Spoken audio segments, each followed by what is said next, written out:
Sa Tagbilaran, Bohol, makikita ang estatwa ng mga lalaking tila nagiinuman. Pero alam mo ba kung ano ang simbolo nito? Maaring ito ang isa sa mga pinakakilalang tagayan sa kasaysayan ng Pilipinas. At may malalim itong kahulugan.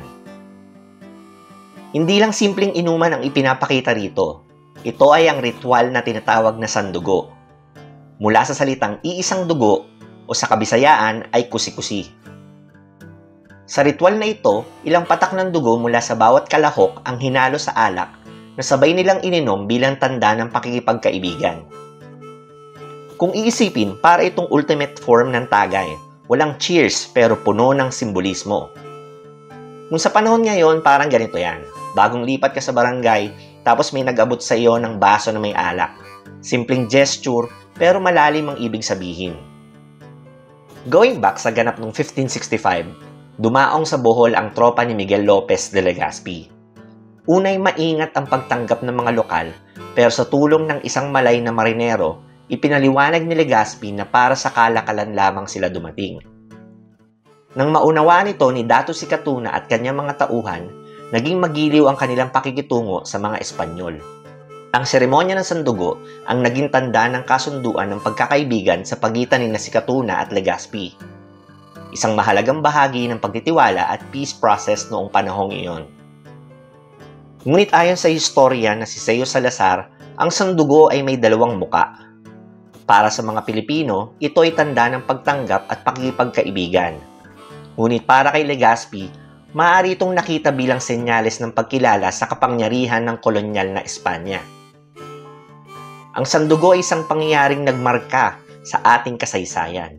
At hanggang ngayon, pinag-uusapan pa rin kung paano ito dapat unawain. Sa modernong panahon, maaari natin itong tignan bilang paalala na maging bukas sa pakikipag-ugnayan, ngunit laging may dagdag na kamalayan. Ang sandugo ay paalala ng ating likas na hospitality, ngunit paalala rin na sa bawat pakikipagkasundo, kailangan ng better clarity. Alam mo ba na sa syudad ng Tagbilaran, Bohol, bawal ang tricycle na walang Bible verse? Tama. Dito, obligado ang bawat tricycle na ipinta ang mga talata mula sa Biblia. Dahil yan sa ordinansa ng kanilang LGU na ipinapatupad bilang bahagi ng proseso para makakuha ng permit ang mga tricycle operators. Parang plaka ang mga berso, walang duplicate. At may designated verse ang bawat tricycle. Para itong plate number na binigay ni Lord. Ayon sa ilang tsuper na nakausap namin, kung hindi Kristiyano o Katoliko ang driver o operator, gumagamit sila ng mga berso mula sa sarili nilang pananampalataya. Dahil dito, inclusive pa rin ang ordinansa.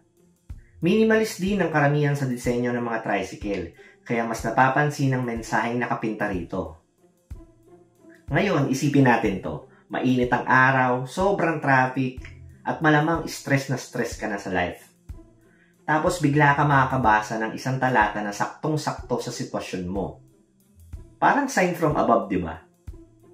Marahil ay sasabihin ng iilan na maliit na hakbang lamang ito. Pero ito'y may malaking moral effect sa komunidad. Sa isang simpleng berso, imbes na mag-road rage, naaalala ng mga motorista ang kapayapaan, inspirasyon at katahimikan. Kahit sa gitna ng mabilis at magulong takbo ng buhay. Dito sa Tagbilaran, para bang si God mismo ang nagsasalita. One tricycle at a time. Bago pa man nagkaroon ng mga CCTVs, drones at mga high-tech surveillance cameras, may sarili ng bantay ang Panglao Island sa Bohol. At take note, hindi ito ang mga marites o human CCTVs na naisip mo ha. Ang tinutukoy ko ay ang Panglao Watchtower na itinayo noong 1851 sa tabi ng San Agustin Church. Halos 5 palapag ang taas nito, dahilan kung bakit kabilang ito sa pinakamataas at pinakalumang watchtower sa buong Pilipinas. Ang Panglao Watchtower ay nagsilbing unang bersyon ng security system ng bayan. Bakit? Noong araw, madalas umatake ang mga pirata. Sila ay nagnanakaw ng bibihag ng mga lokal at nagsusunog ng mga kabahayan. Kaya't mahalaga ang mga watchtower upang makapagbigay ng maagang babala sa isang komunidad. Samantala, Nang tumama ang 7.2 magnitude na lindol sa Bohol noong 2013, hindi rin nakaligtas ang Panglao Watchtower sa pinsala. Pero gaya ng bayan na muling bumangon, na-restore din ito sa ilalim ng National Museum's Heritage Site Restoration Program. At noong December 13, 2017, formal itong ibinalik sa Diocese of Tagbilaran at sa munisipyo ng Panglao bilang simbolo ng katatagan at pagbangon. Hindi man namin naranasang umakyat sa Watchtower, nauunawaan namin ang regulasyon upang mapanatili itong buo at maayos. Kaya kung mapapadpad ka sa Panglao, Bohol, huwag kalimutang magbigay-pugay sa istrukturang ito, ang tahimik na bantay na minsang nagligtas sa isla mula sa iba't ibang klase ng banta. Kung may alam ka pang ibang kwento ng kasaysayan o mga kahangahangang tao na madalas hindi nabibigyan ng pansin pero may malaking ambag sa ating lipunan, ibahagi mo sa comment section yan.